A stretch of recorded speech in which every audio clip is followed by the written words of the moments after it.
ladies and gentlemen, Parimal Kopardekar. Thank you, Adam, and pleased to be here. GDS puts really exceptionally professional event. So thank you again, and congratulations on a great event. So let me go through a couple of slides here and then talk about the aerospace supply chain as we see emerging. So the next slide is going to, okay, here we go. So now as we go towards increased electric propulsion and air vehicles of all sizes, particularly electric vertical takeoff and landing, that could transform the society for good in terms of how we live and where the business can be located, because now air transportation could possibly be coming very close to you in a quiet manner, in a reliable and safe manner.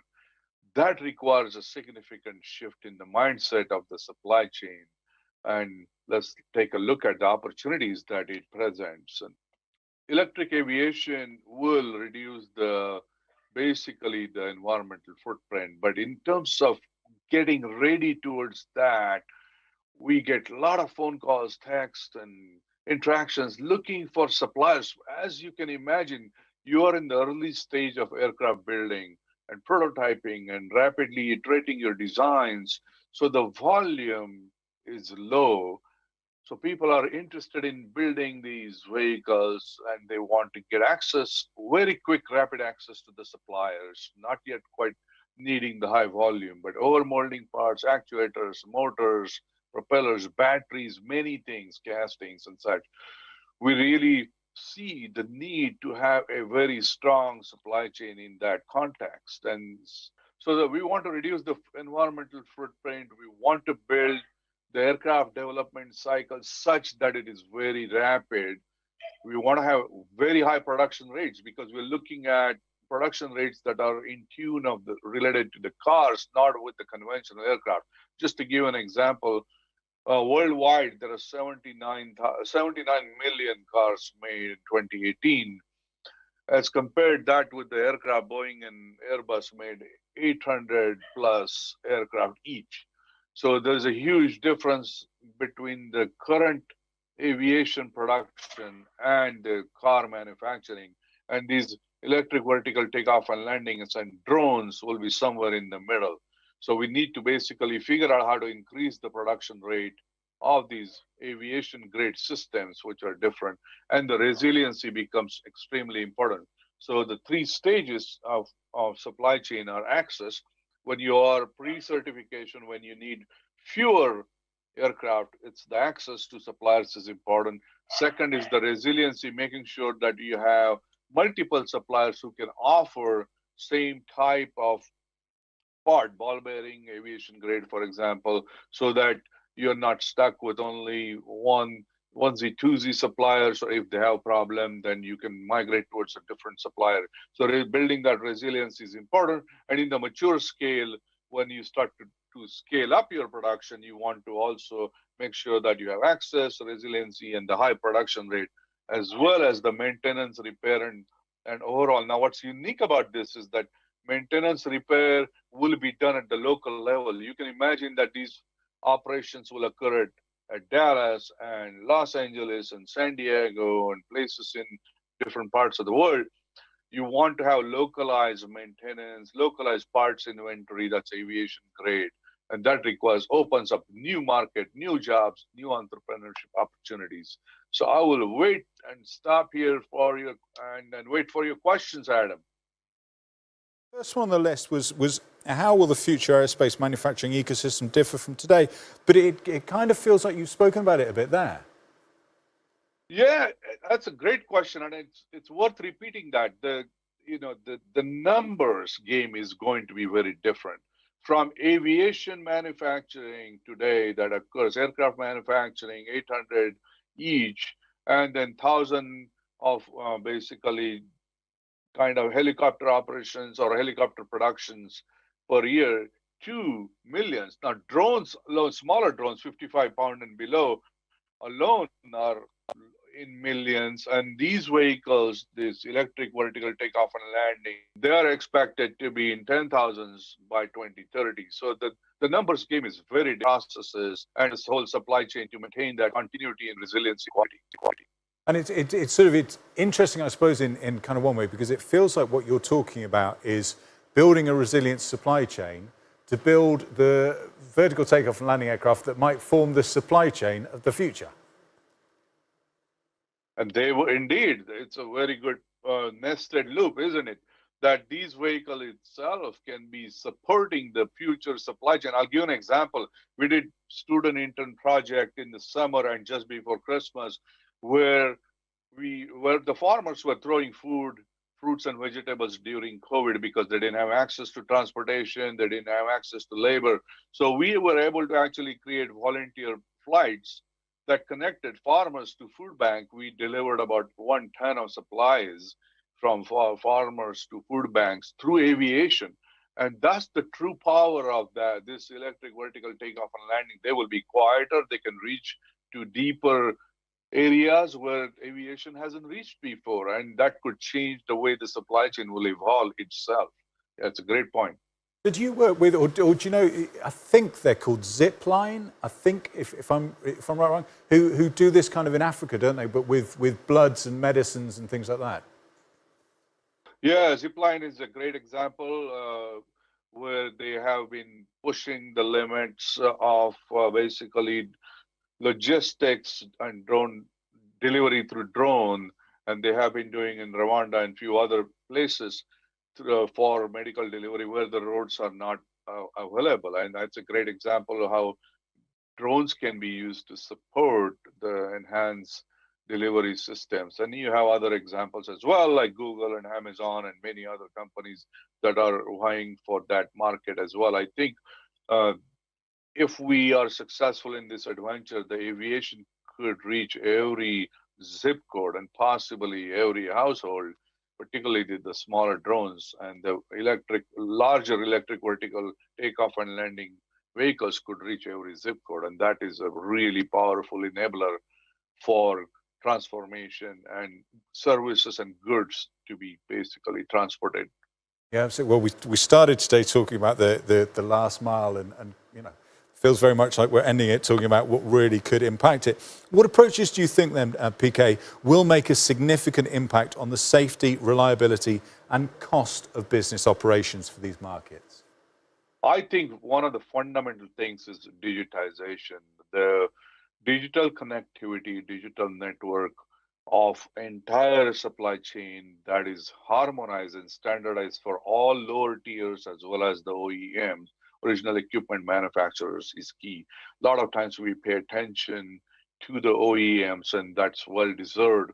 But at the same time, we also need to pay attention to the lower tier suppliers who are typically strapped for funding, and their cash to cash cycles are very sticky. And they need to be on the network so that they can get aggregated demand from multiple OEMs at the same time. They can get the forecasting and real-time understanding of what the OEMs needs are changing, so they can do aggregate planning better, and they can get the materials in bulk if as needed based on the demand from the multiple OEMs. So that's the end of the cycle in the hierarchy of the supply chain at the lower tiers. But at the upper tier, the OEMs also need to know and access information about what's happening at the lower tiers, if their capacities have changed, if there is a problem in some place or other, so they can maintain the resiliency by shifting the demand and basically ordering in real time.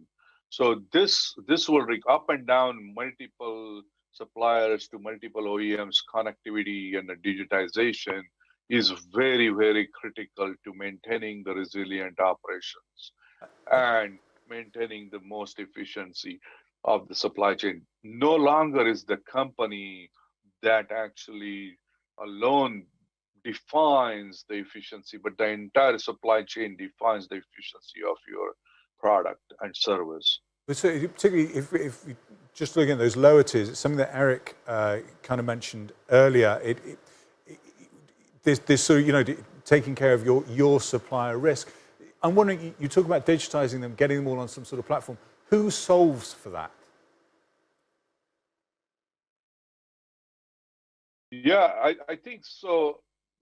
We need to basically work as public-private based organizations and cooperation where government could possibly have a role in setting up standards and requirements that are neutral and applicable to everybody equally well so that it's not biased. So one of the challenges that lower tier suppliers have is they connect with multiple OEMs and their systems, and it costs them a lot of money to individually and connect. But if we had an interoperable system, that will reduce their burden. And this is the role that standard bodies and government can play to say, what's the best way to organize this network and architecture and application protocol interfaces and standards so that this will be a much more harmonized supply chain. So that's where we see that the role of standard bodies and government have. Sure. Thank you very much, Steve. I do have lots more questions for PK, but please do start raising your virtual hands as soon as you want. We'll bring you straight up. I know we have an audience question already. Just one more for you, PK, before that.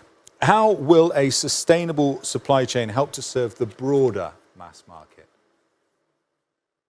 Yeah, that's a great question. So there are two things here. One is the enabling these operations in airspace that allows basically to continuity of the supply chain, as I was giving example of farmers using this new aviation method of providing and accessing basically new markets or cutting down the delivery time, shortening that to make sure that we have access to fresh fruits and vegetables. So that's sort of one extreme example of how the eVTOL market and the drone market could itself be part of the ecosystem of supply chain.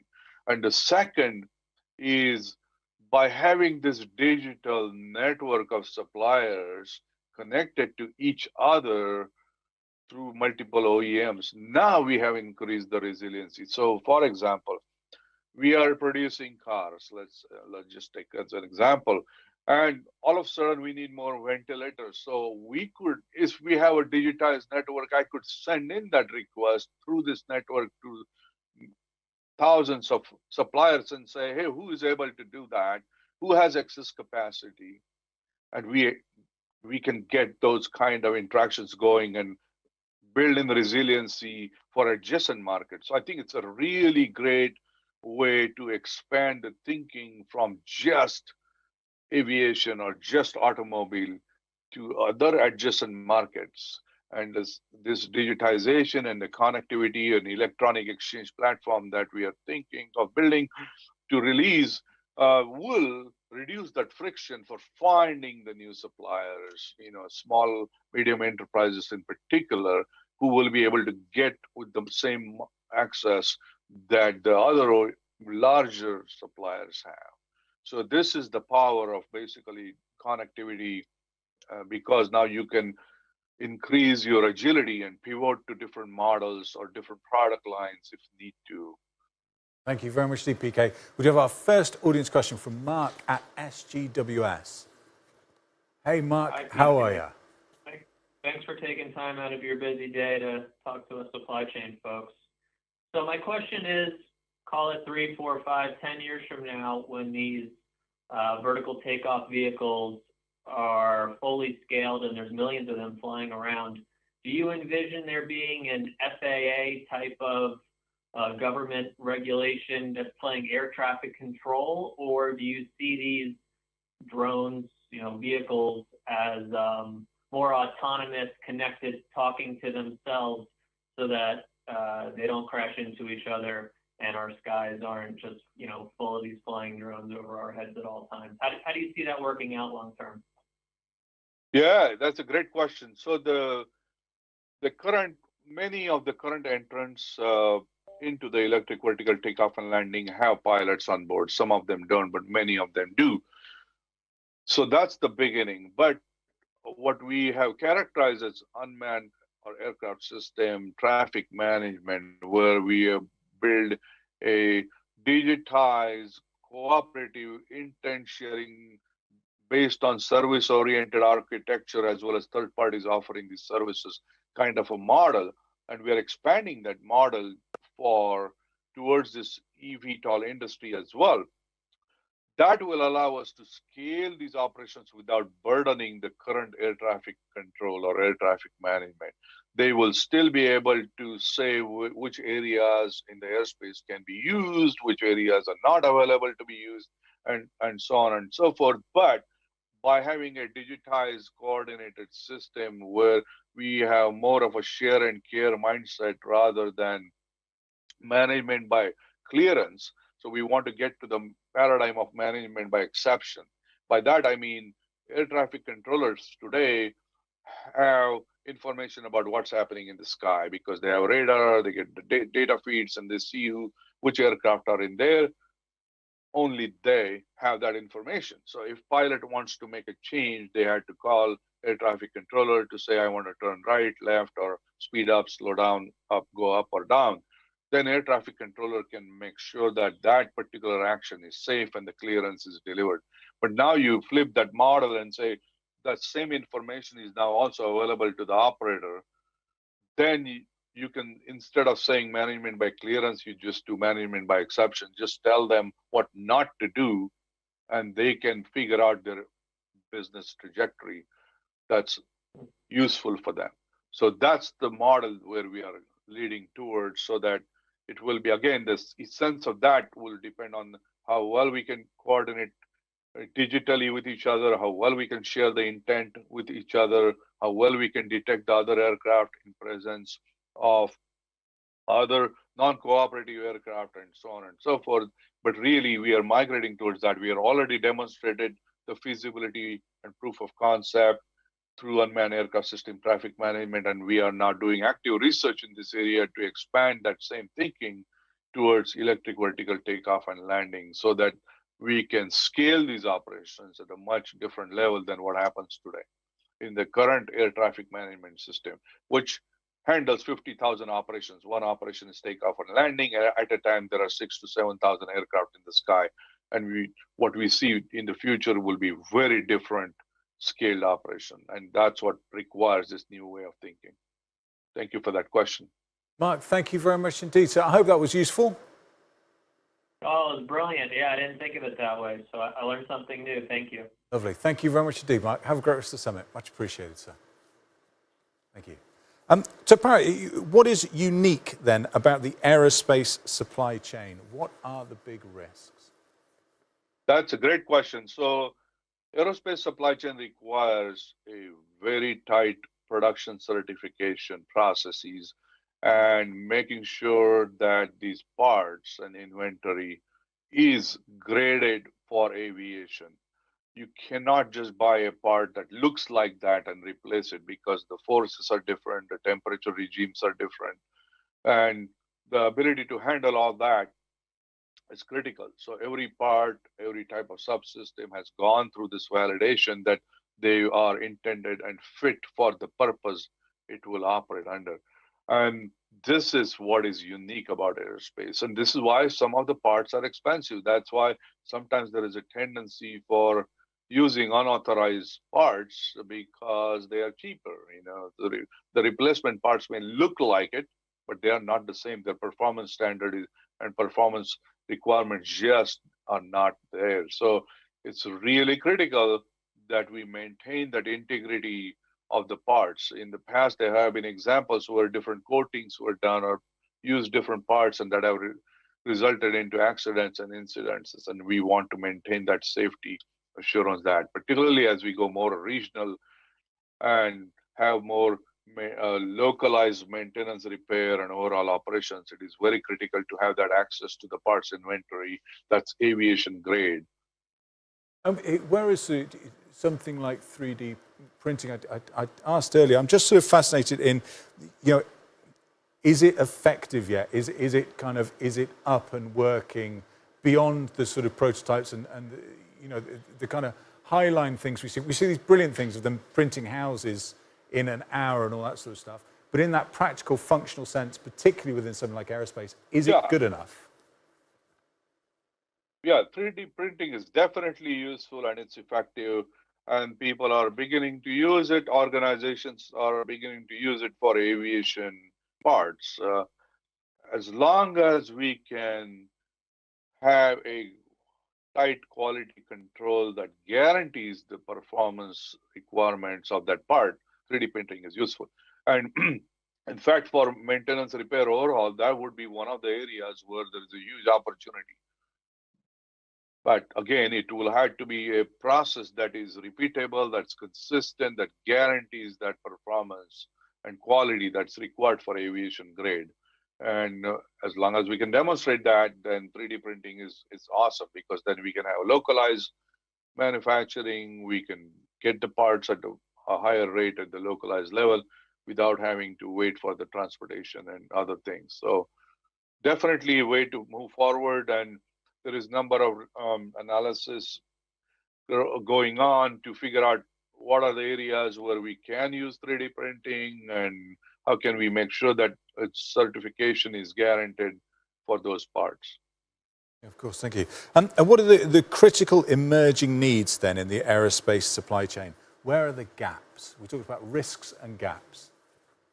Yeah, that's a great question. I think the resiliency is one of the foundational ones. So as I mentioned before, in the past, I mean, it's some of the funny anecdotes. You know, we had problems in the supply chain where there was not enough lavatories and not enough ball bearings and casings and castings and wiring. So there have been problems of all kinds. So there are times when multiple engine manufacturers were using the same casing, and they didn't realize that, and the same casing manufacturer had a trouble, and then everybody was delayed, and it took a little detective work to figure that out. So there are many examples like that.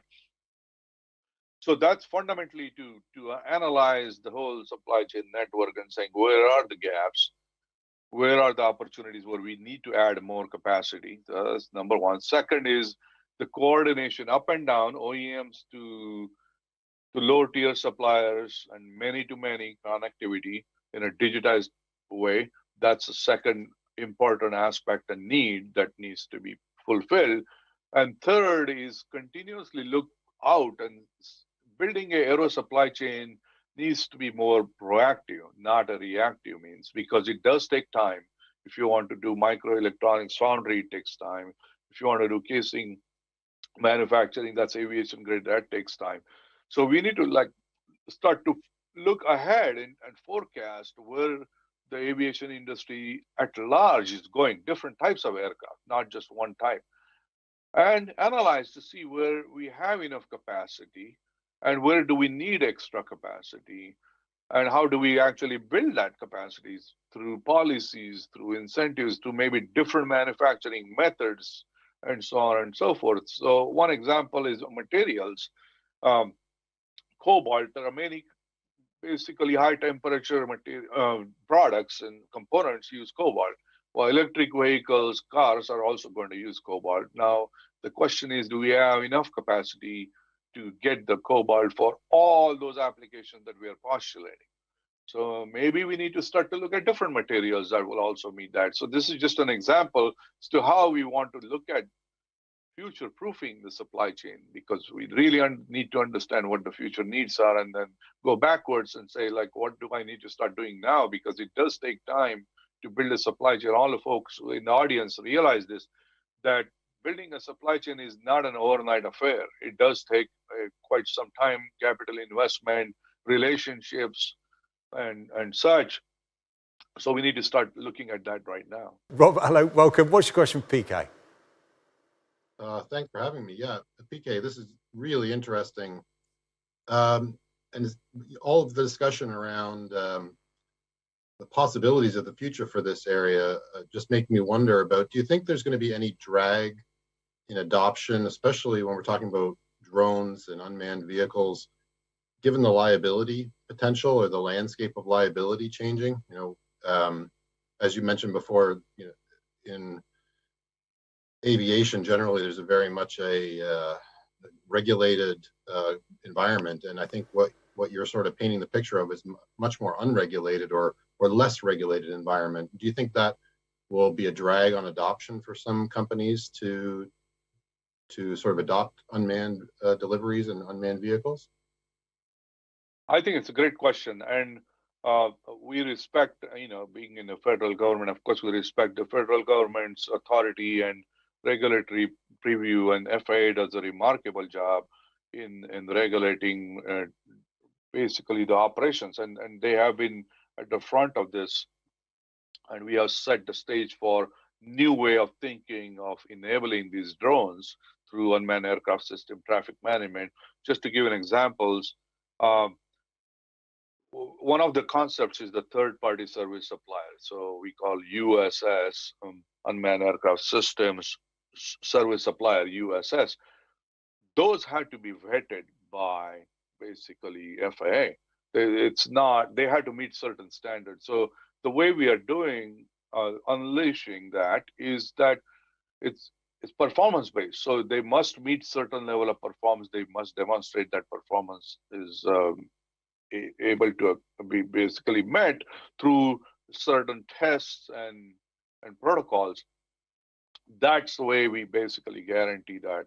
And I completely, I'm with you that we want to innovate, but at the same time, we had to respect the tradition of the safety. So innovating in aviation has to be balanced by the tradition of the safety that exists. I mean, so many times I kind of jokingly say this, NASA is too fast for FAA and too slow for industry, and that's for the by purpose, because we are trying to balance that innovation, enabling the new markets and new entrants at the same time, making sure that the safety aspects are very well assured. And your point is absolutely valid. But there is a way to meet both. There is a way to meet where the Silicon Valley and aviation can work together to bring that future. Rob, do you think this is a question to nowhere, but do you think there is more likely to be drag on unmanned kind of drones or eVTOL or whatever we want to call them, or driverless cars? Well, that's actually what was going through my head a little bit during PK's talk was, driverless cars. There's quite a bit of discussion around it, and this would just be, in my mind, even more so. Especially if we get to the point where there's thousands or millions of these things in the air. Obviously they'd be designed to be extremely safe, but just based on statistics, 1 out of a million failure rate and something falls from the sky, that could be a lot of liability, I would imagine. So I think just there's going to be probably, in my mind, there's going to be more hesitancy around things flying through the air versus things driving on the ground. Unfortunately, it's probably because as society, we're more immune to car crashes than we are to plane crashes. And this will feel a little bit more like a plane crash than a car crash, I think, in people's mind from a liability standpoint. That'd be my take on it. Yeah, no, interesting. PK, what do you think? Yeah, I think it's a great question. And we take, of course, the safety responsibilities very seriously. This is why this whole risk-based approach, if you look at the unmanned aircraft system traffic management, we have done many field tests, we have done simulations, then we had FAA instituted 2 pilot projects. So it's not something that happens overnight like the car industry over a period of time is able to drive on the road at the same time with autonomous cars with the safety driver in there. We don't do that we just don't start flying near the airports, So there is a difference in the way it's organized, and the safety is guaranteed because cars can stop. There is a safety driver can stop that. Aviation doesn't have that freedom. So we had to go through this very rigorous and a different mindset of showing that through a risk-based approach in a low-risk areas. We did 4 significant tests, and initial tests were in basically very remote areas. There is nothing on ground except some land, barren land. Then slowly going to an increasing complexity where we had other aircraft in there, and then slowly going towards city and urban aerospace. So this is why it's taken a number of years to get to a point where we can actually collect the data in a meaningful way. And now even you will see the operational approvals for drones and such, you still can't go beyond visual line of sight because you still need that safety through human eyes. Right now, when the electronic technology is accepted and detect and avoid puts in place, then you will be able to go beyond visual line of sight where the UTM network is enabling and sharing information about each other's trajectories and so on and so forth. But right now, so the rule making process is very rigorous, and the current rules only allow you to fly within visual line of sight and away from airports below 400 feet. So it sort of segregates the drone operations along, as compared with the other operations. That's the risk-based approach we basically have been seeing, and that process will continue and slowly evolve incrementally rather than overnight. Rob, thank you very much indeed for your question. Fantastic question. Thank you, sir. Have a great rest of the summit. Really appreciate it. Thanks. Thank you. Take care. So, PK, if all goes well and it's green lights all the way and the wind at your back, when do you see this kind of revolution, evolution, I don't know what you want to call it, of kind of this new vertical, electronic vertical and takeoff? When do you see that potentially being rolled out?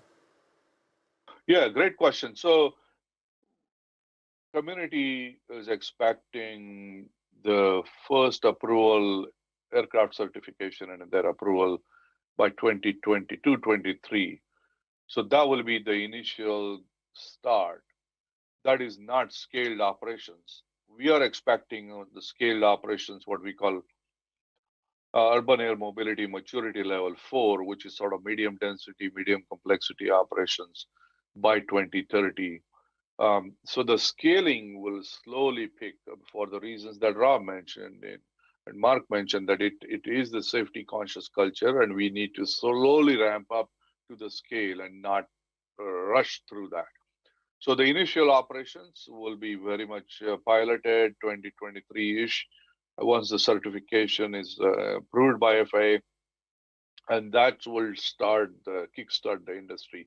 And then we will build the air traffic management procedures and technologies to enable these scaled operations. We will also need infrastructure. We will need basically vertipads, and we will need charging stations and a lot of many things that will enable that whole ecosystem that contains aircraft, airspace, community integration, and infrastructure, making sure that these vehicles will be accepted because of the noise footprint will be low, the safety record will be adequate for people to use them. I mean, it's exciting though, I think. It's, to kind of have a vision to sort of see it coming together. It must be super exciting. Are you considering other industry models to address the aerospace supply chain? Yeah, it's a great question. I think we have looked at other industry models. So if you look at space as an example, is on one hand where everything is vertically integrated, and then you look at automobile as another example where there is a deep supply chain with tier system. And aviation, depending on which aircraft Boeing or Airbus had, they have gone back and forth on vertically integrated model versus deeply global supply chain model.